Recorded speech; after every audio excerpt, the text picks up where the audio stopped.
Thanks for joining us here on 2K Sports and a chance now to take a look at some numbers for Mitchell. He hasn't been at his best this month from a defensive standpoint. He's not being as aggressive as he needs to be, and it's bringing his steal numbers way down. And a look at the starters for the Pistons. Fournier out there with Spencer Dinwiddie. And it's Rudy Gobert. Then it's John Collins. And it's Kennard in at the small forward. And for Las Vegas, we've got Hayes, Otto Porter Jr. out there with Jackson. Then there's Brown, and it's Mitchell in at the shooting guard position. And the rejection by Collins. Now here's Dinwiddie.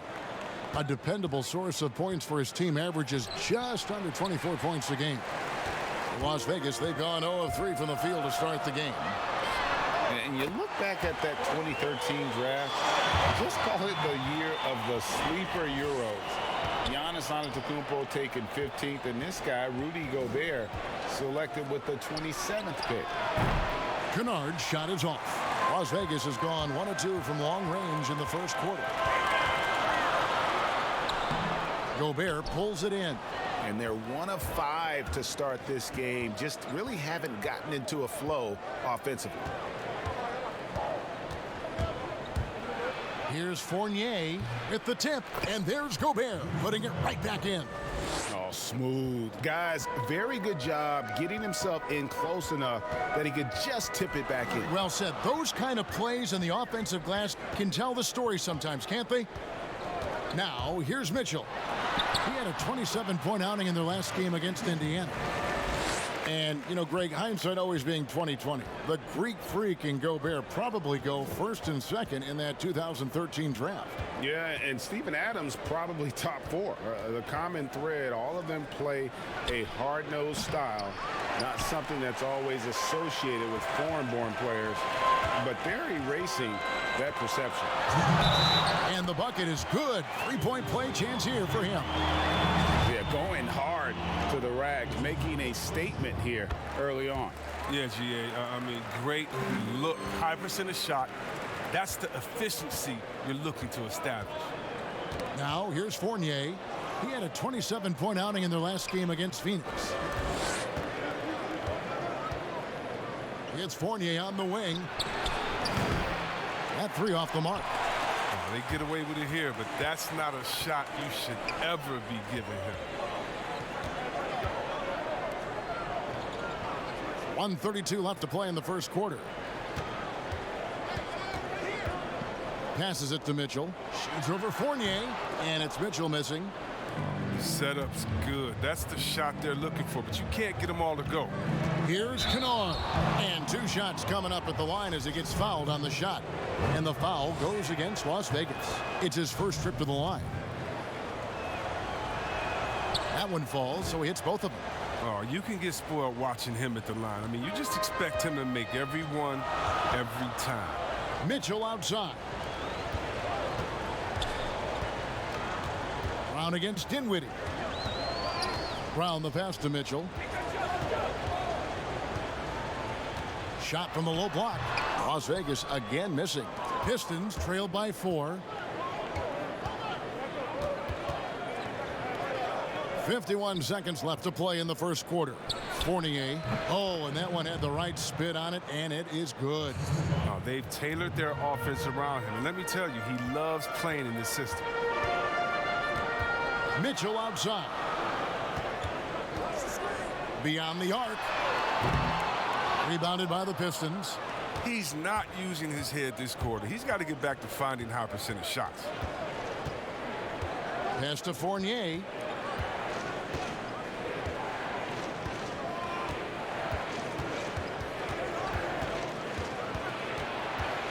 Oh, and he plucks it off the glass. Wow. Well, he has to work harder to get a good high percentage look. I mean, he's been taking some bad shots up. 8 seconds left to play here in the first. Dinwiddie outside. And the last shot at the buzzer doesn't go in for him. Oh, you love. And that concludes the first quarter of play. Las Vegas leads by 5. And the second quarter will get underway just after this short break. you've enjoyed the broadcast so far. Halfway through the first half in this one. And from what we've seen from Las Vegas so far, guys, what are you seeing? Yeah, in that first period, they look to push in transition at every opportunity. With the game being fast-paced these days, you can expect this from a lot of teams, but they did it very well. Porter is out there with Jaren Jackson.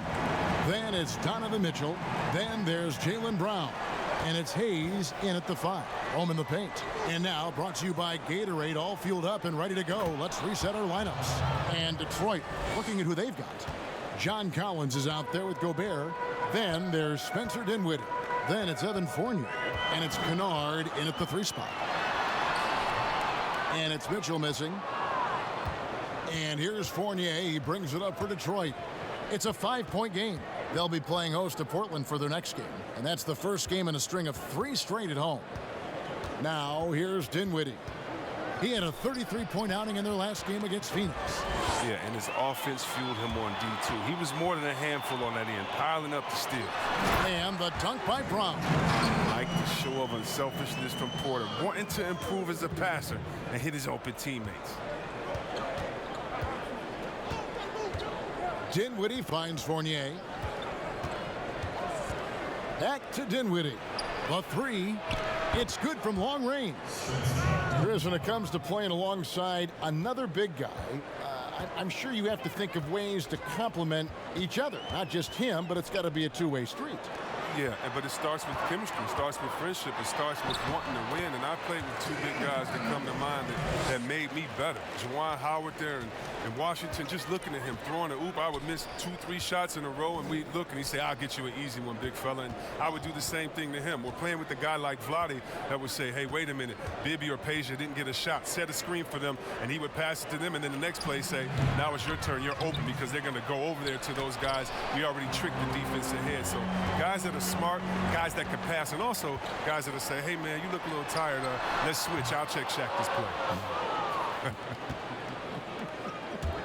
And the Pistons with possession here. Following the 3-point attempt by Donovan Mitchell. Here's Porter. And the layup's good off the glass. Porter's got the lead up to 8 now for Las Vegas. That athleticism on display there. You love seeing Porter seize these opportunities and capitalize. And there's the whistle. Illegal screen. A moment now to check out who's leading in the All-Star voting. And a lot of fans and players interested to see how this thing all turns out. Well, you look at Brown. He's among the top 10 in the voting in the Western Conference. The fans rewarding him for a tremendous season so far. And I'm sure he's grateful for that. But, Kevin, I know what he really wants is a spot in that starting lineup. And we'll keep you posted as the voting continues. Here's Dinwiddie following the basket by Jaylen Brown. And now the first timeout called here for Detroit. Last game matchup with the Suns, a tough loss there. Total embarrassment. I was shocked at how poorly they played. I think they were shocked. They just had nothing going for them. They look very defeated out there. And a moment now to check out some of the numbers for Fournier. Averaging around 26 points per, 4 assists, and 2 rebounds. And he does so much for this team, but it starts with the way he leads the offense. Yeah, he's willing to take on the scoring load, and he's more than capable of delivering. And one step ahead of the defense with that solid screen. And then, Greg, the monster dunk to finish it off. Oh, come on, guys. Someone has to rotate over. Defensively, that's just poor communication. Count it. And that's 13 points for Jaylen Brown. And that's 10 straight points in the paint. The defense, nowhere to be found. Brown against Dinwiddie. Pass to Fournier. Shot clock at 6. Over Mitchell. It'll go, and the Las Vegas lead is cut down to 8 on the bucket from Fournier. Just the height separation on that mid-range jumper. Excellent job of taking advantage. Mitchell against Fournier. Tipped away and stolen by Fournier. 2 on the clock. And no luck with that time on the buzzer beater. And Thanks very much. Thanks so much, Dave, for the great interview. Don't go away, folks. We'll be back for the second half. It's the 2K Sports Halftime Show. Hey, everybody. A tremendous game we're seeing from Jaylen Brown. He had 13 points, 2 assists. That's all for now. Say goodbye to the folks.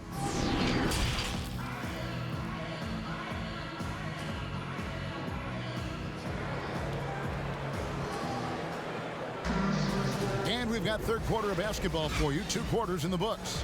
It's been a clinic out there by Jaylen Brown. You just love the patience in that first half. Waited until he got the look he wanted. Yeah, working the ball, getting clean, quality looks. I mean, just efficient basketball through and through. They've got Jackson. Donovan Mitchell is out there with Brown. Then it's Otto Porter Jr. And it's Hayes in at the 5. That's Billy Donovan's 5 as we get going here in the second half. Dinwiddie dishes to Gobert. 3 on the clock. Fournier, that's for 2.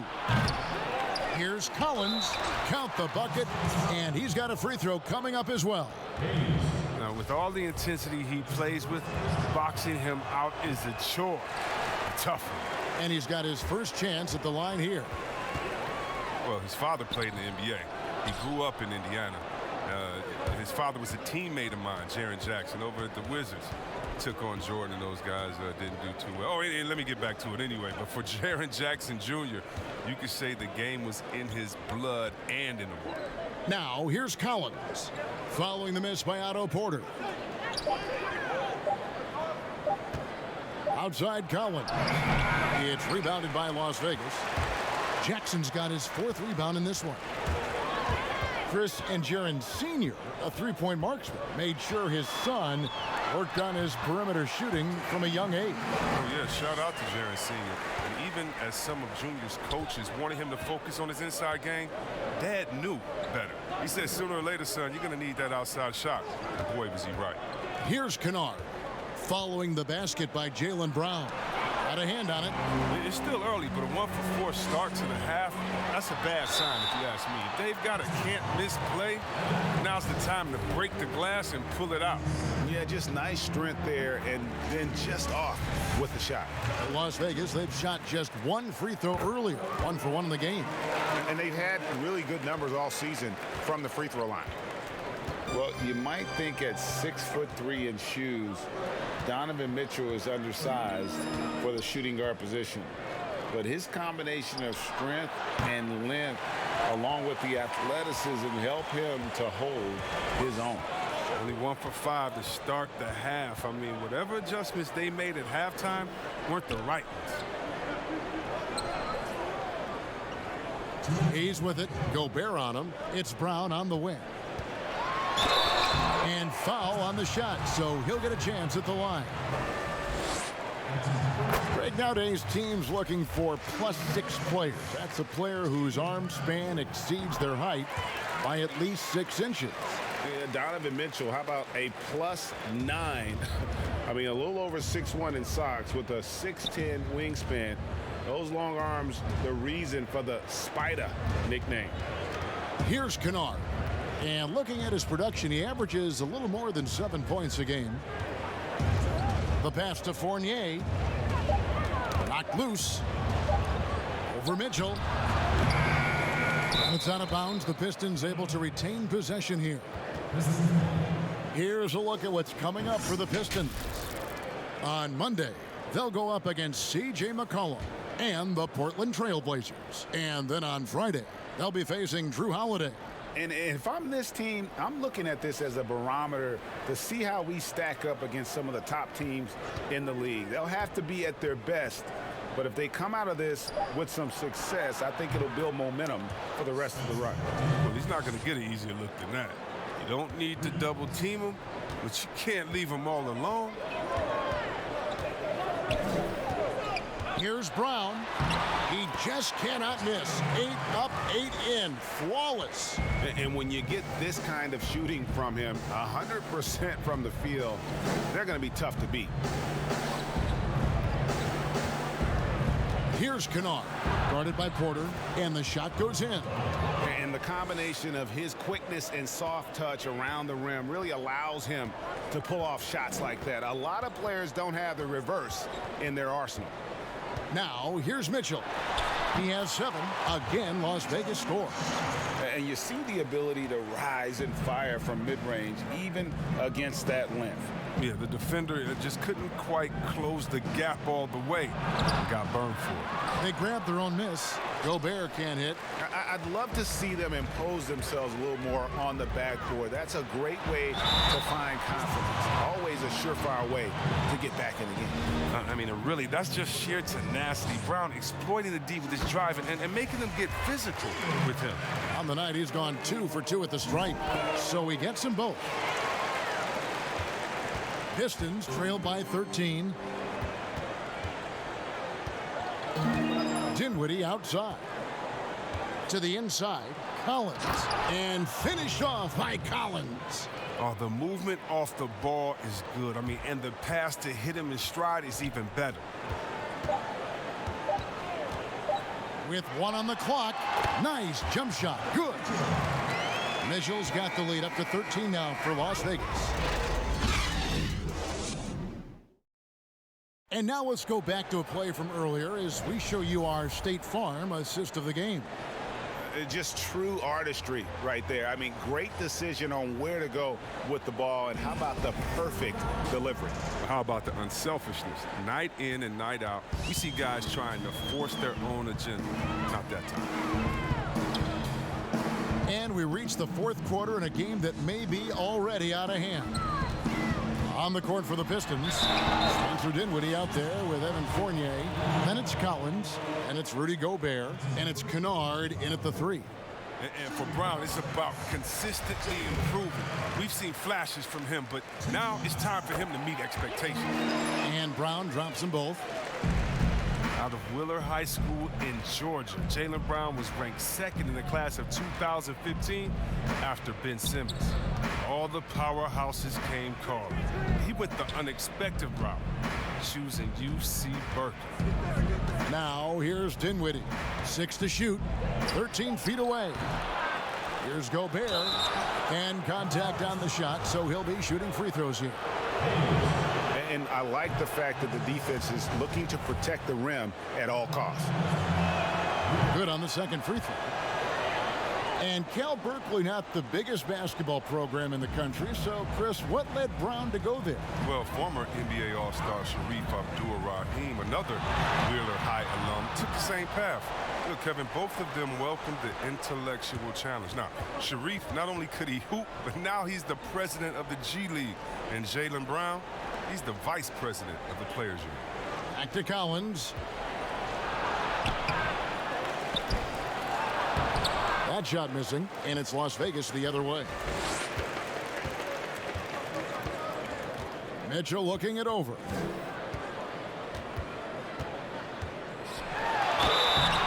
Shooting foul as the whistle blows. He'll shoot 2 free throws. That's on Evan Fournier. There are a lot of people that say, Chris, the European players are more fundamentally sound overall. Are they right? Well, I think when you look at a guy like Doncic or Dirk or Porzingis, yes. You're taking the best of the best and you're creating a whole field. So I can't say overall. I would say they've had some players that have come in and wowed us, and that's awesome. But also you have those guys going pro at the age of 13, 14, 15 years old, and so I think they may miss out on some of the other things that life has to offer, like a normal high school experience, those type of things. But I tell you what, it's a copycat league and it's a copycat game, and so once you see players that are 7 foot coming over, shooting, passing, dribbling, I think you can say guys like Kevin Durant and others, I think you can say they're pretty sound overall. So I don't buy into that theory, but I do think for a lot of Europeans, being a professional early helps you transition into the NBA a little bit better maybe than guys coming out of college off of 1 year. I would agree. And the Pistons with possession here. After the basket by Las Vegas. Dinwiddie kicks to Fournier. And again, it's the Pistons missing. His touch has been off tonight, and now his judgment is off too. I mean, come on. It's not a smart shot. And that one falls for Collins.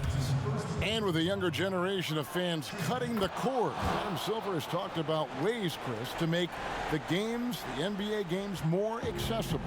Yeah, and as a guy, Kevin, that played on the West Coast, I know many people aren't happy with this idea, but I say move the games up an hour. Move it to 6 o'clock so that I could watch LeBron on the West Coast when I'm living on the East Coast and be to bed by a normal time where kids can stay up. But how about the streaming? I mean, you can watch it on your phone. It's so many better and different ways now. I mean, before, if you were traveling, you could never watch a game because you had to be by a TV set stuck into a wall. Now, that's your phone, your pads, and everything else. So I love the game. It's becoming more global because of the expansion and how we've gotten players out there in front of fans. And now, with the access that fans have from some type of mobile device, I just love it. I love it. Now, here's Dinwiddie following the miss by Donovan Mitchell. And finished off by Collins. That gives him a double-double in this one. 10 points and 12 rebounds. When he's on the floor, offensive rebounding is always going to be a strength for them. Greg, he keeps so many possessions alive, doesn't he? Yeah, he does. And the defense has to be aware of this. When you don't put a body on him, you pay the consequences. Fournier into the lane. Whistle blows. Bucket is good. And he'll have a chance at the line to make it a three-point play. And it's a completely new group for Las Vegas. And then for Detroit, Parker's checked in for Gobert. Harris comes in for Luke Kennard. And it's Patrick McCaw in for Dinwiddie. Now here's White. Lets a floater go. Good D by Parker. And that is a textbook example of how to defend your rim. Well, that's why he's out there right now. In situations like this, he stands tall to prevent points. Collins against Zeller. 5 seconds separating the shot and game clocks. For three, Fournier traps in the tray.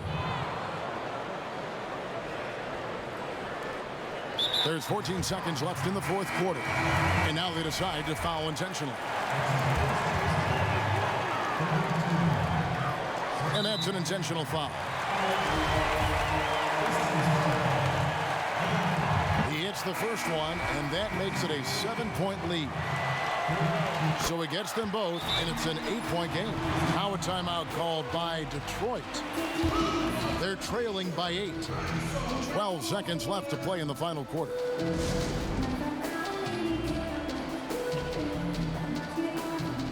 And now we've got a moment for our Jordan player of the game, Jaylen Brown. Yeah, more than half of their scoring has been through him. It hadn't been selfish either. That's the way they mapped this thing out. And they knew what a tough matchup he'd be for their D, so they just decided to ride it. He doesn't take over games like this very much, but it's always possible. And when he does, here at home, these fans love it. Great work right there on the inbounds play. Getting the bucket before the D has time to react. He drops the first one, and that makes it a 7-point lead. The athleticism and blinding speed White possesses is impressive. This guy plays with a lot of moxie. Time called here. The Pistons decide to talk it over. They're trailing by 8. 8 seconds left in the fourth quarter.